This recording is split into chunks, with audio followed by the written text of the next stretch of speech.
된 행복론 가운데 플라톤의 행복론이 가장 오래되었다고 합니다. 플라톤의 행복론을 보면서 많은 사람들이 행복을 추구했습니다.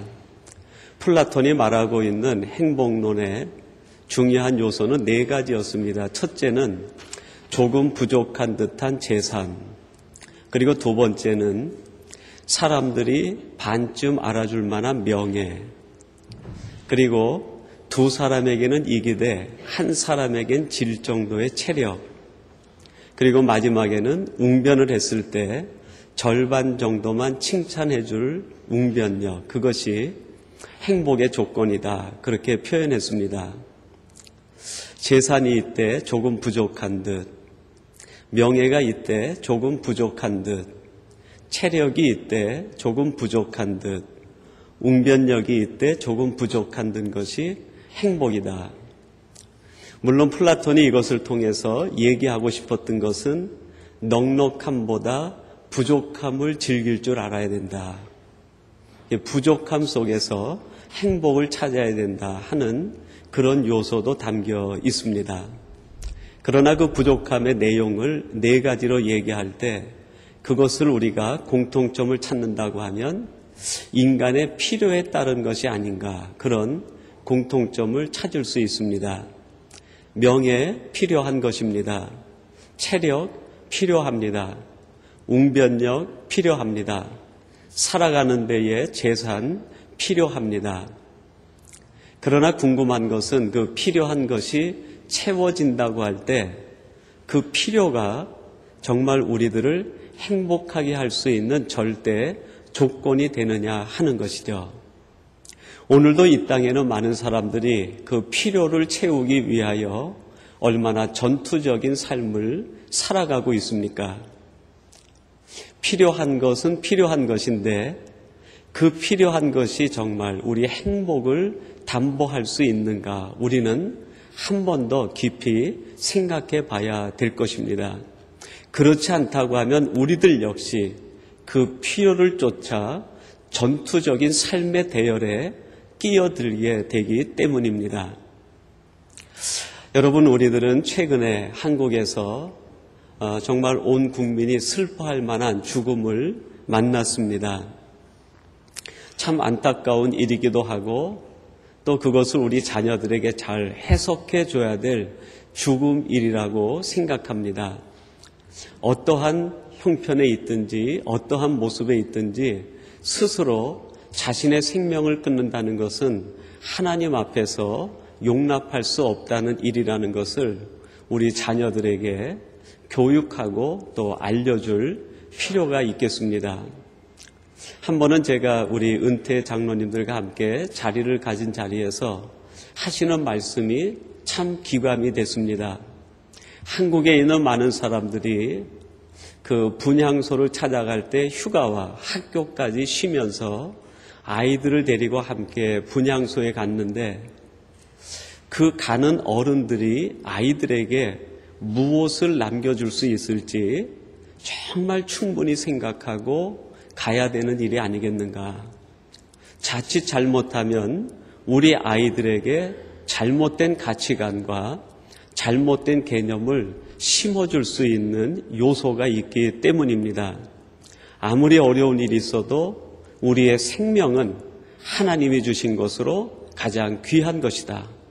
이것은 양보할 수 없고 하나님이 주신 그 뜻대로 아름답게 사용해야 될 이유가 우리에게 있다는 것을 가르쳐 주어야 되는 것 아니겠습니까? 그분의 죽음을 보고 많은 해석들을 합니다. 그러나 저는 목회자의 입장에서 플라톤이 말하고 있는 행복의 조건이 그것이라고 하면 그분은 넘치는 행복의 조건을 가지고 있었던 것은 아닌가. 조금 부족한 듯한 재산만 있어도 행복하다 그랬는데 평생을 먹을 것을 나라가 보장해 주는 사람이었습니다. 체력이 있어도 행복하다 그랬는데 아직은 건강을 염려할 나이가 아닙니다. 그리고 그 상태도 아니죠. 명예하면 한국에서 최고의 명예를 가진 사람이었습니다. 웅변역이요, 여러분 말하는 것으로 한다고 하면 아마 대한민국에 있는 모든 사람들의 언변 가운데 이분을 능가할 사람이 없을 것입니다. 플라톤이 말하고 있는 행복의 4가지 조건을 어느 정도 가진 것이 아니라 넘치도록 가진 사람이 왜 스스로 생을 마감할 수밖에 없었는가? 그분이 생을 포기하기 전에 인터넷에 남긴 글에 그런 글이 있는 것이 눈에 띄었습니다. 여러 가지 이야기를 하는 가운데 중간 부분에 보니까 나는 불행한 사람이다라고 심경 고백을 했습니다. 나는 불행한 사람이다. 모든 필요를 가졌는데 나는 불행한 사람이다. 그 글을 보면서 제가 느낀 것은 그것입니다. 결코 인간의 필요가 사람을 행복하게 할 수는 없다는 것입니다. 여러분의 필요가 얼마큼 채워져야 여러분들은 행복하다고 느끼시겠습니까? 필요는 결국 우리 인생을 끝없는 갈증 가운데 몰아넣고 마는 독이 될 수 있다는 것입니다. 필요를 쫓아가다 보면 어느새 우리들은 마음의 안정을 잃어버리고 다른 사람들과 끊임없는 경쟁과 전투 속에 우리의 삶을 내맡기게 된다는 것입니다. 인간의 행복은 필요에서 오는 것이 아니라 또 다른 그 무엇인가에서부터 온다는 것이 요즘 우리들이 겪고 있는 삶의 현장에서 배울 수 있는 교훈 아니겠습니까? 여러분, 서양에 플라톤의 행복론이 있다고 하면 우리 한국에는 1751년 조선시대 사람인 학자 이중한이 쓴 택리지라고 하는 행복론이 있습니다. 여러분이 이중한이라는 분은 풍수지리학자인데 이 택리지라는 책을 통해서 사람이 행복하게 살 수 있는 조건을 4가지로 얘기했습니다. 첫 번째는 자연 경관이 좋아야 된다. 두 번째는 땅에서 생산되는 것이 많아야 된다. 세 번째는 인심이 좋아야 된다. 그리고 4번째는 물이 좋아야 된다. 이 택리지의 행복론과 플라톤의 행복론을 비교해 보니까 그런 차이점이 있는 것 같아요. 플라톤은 인간의 필요가 사람을 행복하게 한다 그렇게 생각을 했는데 이 이중한은 사람이 사는 환경이 사람을 행복하게 만든다라고 생각한 것 같아요. 여러분, 정말 사람 사는 환경이 좋으면 행복할 수 있습니까? 사람 사는 환경이 좋으면 편리할 수는 있을 것입니다. 편안할 수는 있을 거예요. 그러나 그것이 곧 행복은 아닐 것입니다. 여러분, 우리가 살아가고 있는 지금 이 캐나다 밴쿠버를 가리켜서 한국에 있는 많은 사람들은 1000당 밑에 있다 그래서 999당이다 그렇게 표현한다고 그래요. 그만큼 우리가 살아가고 있는 삶의 환경이 우리 인간이 살아가는 조건에 있어서 아주 좋다는 것이죠. 여러분, 그렇다고 하면 이 밴쿠버에 사는 모든 사람들은 천국의 삶은 아닐지라도 천국 버금가는 행복을 느끼며 살아가야 되는 것 아닙니까? 그런데 불행히도 그렇지 못한 것 같아요.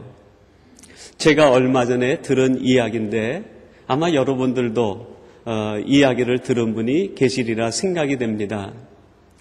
우리 교회 출석하시는 집사님, 바로 앞집에 사는 사람이 죽은 지 3주가 돼서 그 시신이 발견이 되었다는 거예요. 죽은 지 하루도 아니고 한 주간도 아니고 3주가 지나서 발견이 되었다는 거예요. 그 집 앞을 지나갈 때 늘 뭔가 부패하는 냄새가 났다고 합니다. 그래서 주민들이 신고를 하고 경찰이 들어가서 보니까 시체 부패 정도를 보니 3주가 지난 거예요. 몸이 부패한 지 3주가 된 거예요. 그 이야기를 들으면서 제 마음속에 그런 생각이 들었습니다.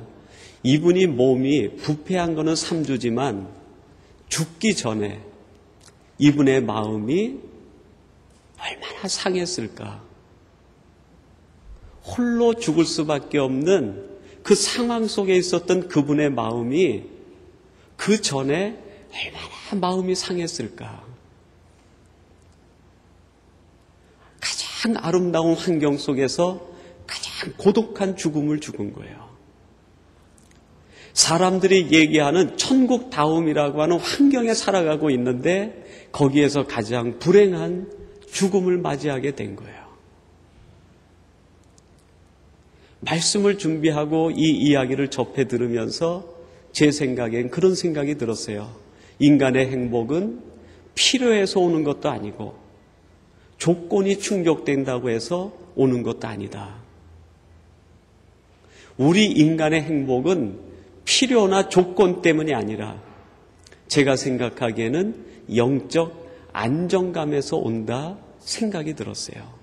영적으로 안식할 수 있을 때, 영적으로 안정감을 누릴 때, 영적으로 가장 자족함을 누릴 때 거기에서 행복이 오는 것이 아니겠는가. 인간이 필요로 하는 것을 모든 것을 가진 사람도 나는 불행하다 얘기를 하고 인생을 끝낸 거예요.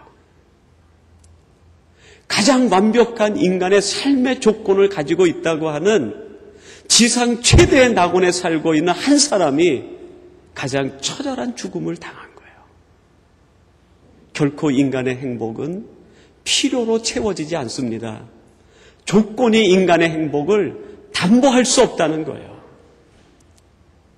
우리 인간은 본질적으로 영적인 존재이기 때문에 세상적인 것 가지고 행복이 이루어질 수 없어요.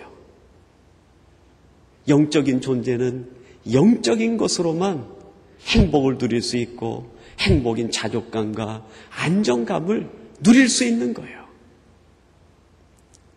그런데 때때로 많은 사람들을 지켜볼 때 영적 안정감을 추구하고 영적 안식을 추구하고 영적인 행복을 추구하기보다는 필요를 쫓아서 얼마나 전투적인 삶을 살아가는지 몰라요.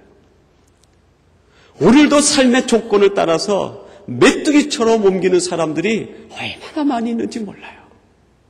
여러분, 그 끝이 무엇입니까? 결국 불행하다는 고백밖에 없어요. 처절한 고독 속에서 맞이하는 죽음밖에 없다는 겁니다.